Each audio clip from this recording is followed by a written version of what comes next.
بسم اللہ الرحمن الرحیم۔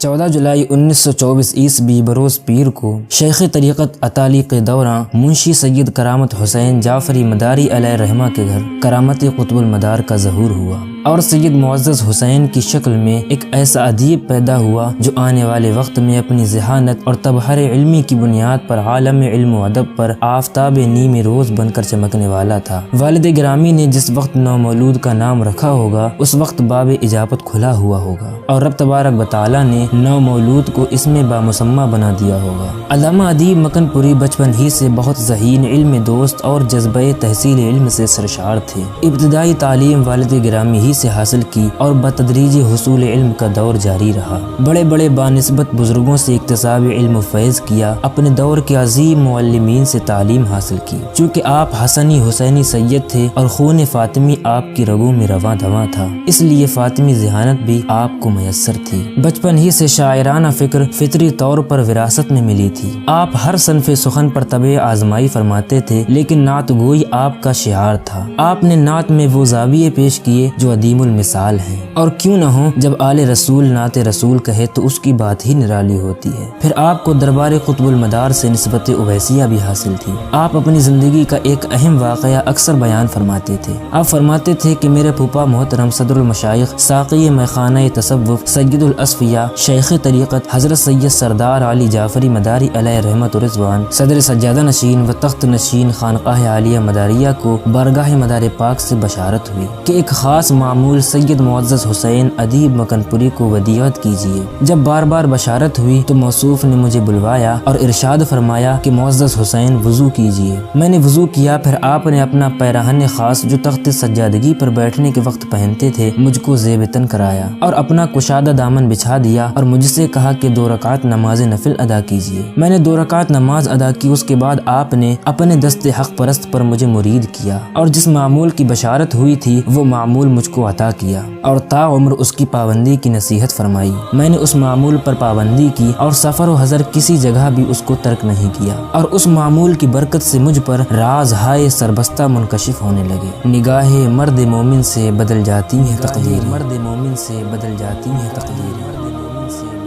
بارگاہ قطب المدار سے آپ کو نوازا گیا اور جانشین خاص کے ذریعے یہ آپ کی خوش قسمتی کی معراج تھی۔ آپ ایک بہترین شاعر کے ساتھ ساتھ اور بہت سے فنون میں مہارت تامہ رکھتے تھے اور بہترین نستعلیق بھی تحریر کرتے تھے۔ ایسی نستعلیق تحریر کرتے تھے کہ جس کو دیکھ کر کے آنکھیں روشن ہو جائیں۔ حسن صورت و سیرت و حسن کردار، صبر و تحمل، ظرافت، خوش اخلاقی، اللہ تبارک و تعالی نے ہر طرح سے آپ کو نوازا تھا۔ حسن اخلاق کا یہ عالم کہ جو ایک بار آپ سے ملاقات کر لے وہ آپ کا ہو کر رہ جائے۔ آپ کے ہم عصر شعراء و ادبا آپ کی بے حد تعظیم کرتے تھے اور آپ کی ادبیانہ صلاحیتوں کی بڑی قدر کرتے تھے۔ ایک مشاعرے سے پہلے شعراء میں کسی لفظ پر تبصرہ ہو رہا تھا، آپ پہنچے تو سب آپ کے احترام میں کھڑے ہو گئے۔ فراق گورکھ پوری نے ایک دم کہا، لو ادیب بھائی آ گئے۔ اب اگر وہ اس لفظ کی تائید فرما دیں تو پھر مجھے کسی کی بھی پرواہ نہیں۔ یہ بہت بڑی بات تھی جس سے علامہ ادیب مکن پوری کے معیار علم کا پتہ چلا۔ آپ نے غزل، مراثی، قصیدہ، رباعی، صحرا، رخصتی، نظم ہر صنف میں کلام کہے،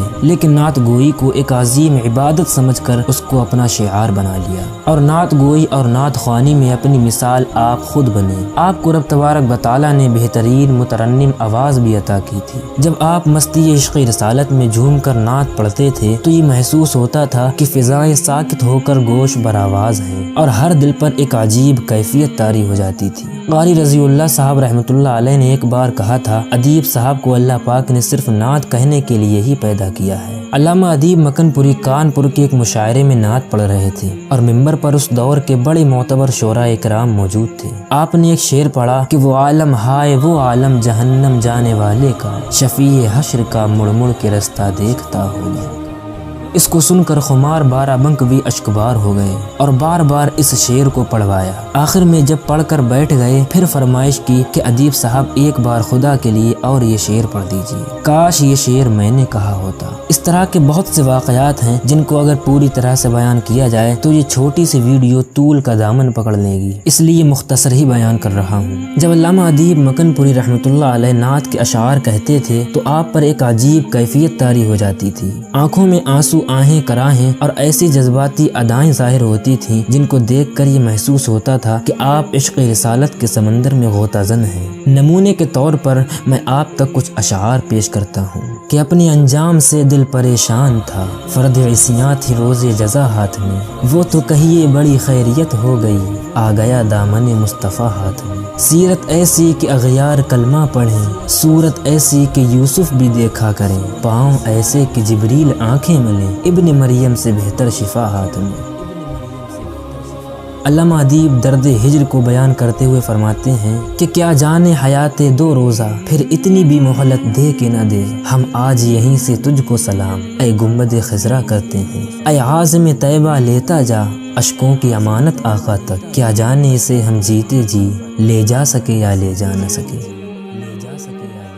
علامہ ادیب مکن پوری سراپائے نور کی مدحت میں یوں کہتے ہیں کہ آپ کا سر اور آپ کا سینہ اسرار حق کا گنجینہ، آنکھیں ہیں دو نور کے ساغر صلی اللہ علیہ وسلم، پائے مبارک دست و بازو مشعل روشن ہر ہر پہلو، آپ کا دل رحمت کا سمندر صلی اللہ علیہ وسلم، نور کے خط ہیں ابرو بینی پیشانی پر ماہ جبینی، عارض پھول تو دندہ گوہر صلی اللہ علیہ وسلم۔ اور نعت گوئی کا سلیقہ سکھاتے ہوئے کہتے ہیں کہ یا رب مجھے وہ نعت کی توفیق عطا ہو جو رتبہ آقا سے نہ کم ہو نہ سوا ہو۔ اور رحمت کا بیان فرماتے ہوئے کہتے ہیں کہ خاک پر خون اطہر سے گلکاریاں اور نمود بہاراں کے لب پر دعا، عرض طائف سے پوچھو کہ کس شان سے اٹھ رہے تھے حبیب خدا کے قدم۔ اور منزل عشق کی انتہا کا ذکر کرتے ہوئے فرماتے ہیں کہ ہو چکی طے حد سدرۃ المنتہا، اب نہ جادہ نہ منزل کا کوئی پتہ، بڑھ رہے ہیں مگر عشق کے رہنما لے کے محبوبیت کا عصا ہاتھ میں۔ اور آپ کبھی حسرت و آرزو کا اظہار یوں فرماتے ہیں کہ کاش سرکار یہ فرما دیں کہ جا دیوانے، ہم جنوں کو تیرے صحرائے عرب دیتے ہیں۔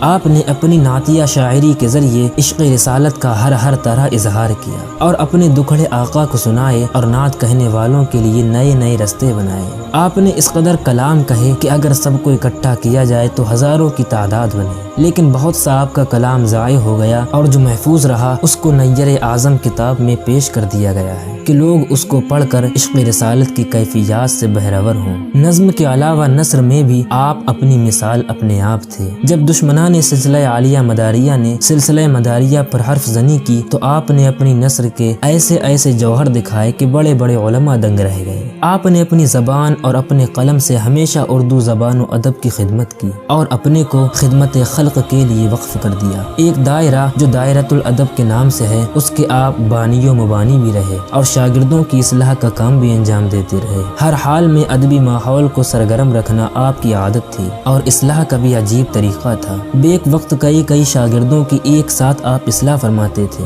اور کبھی کوئی چوک بھی نہ ہوتی تھی۔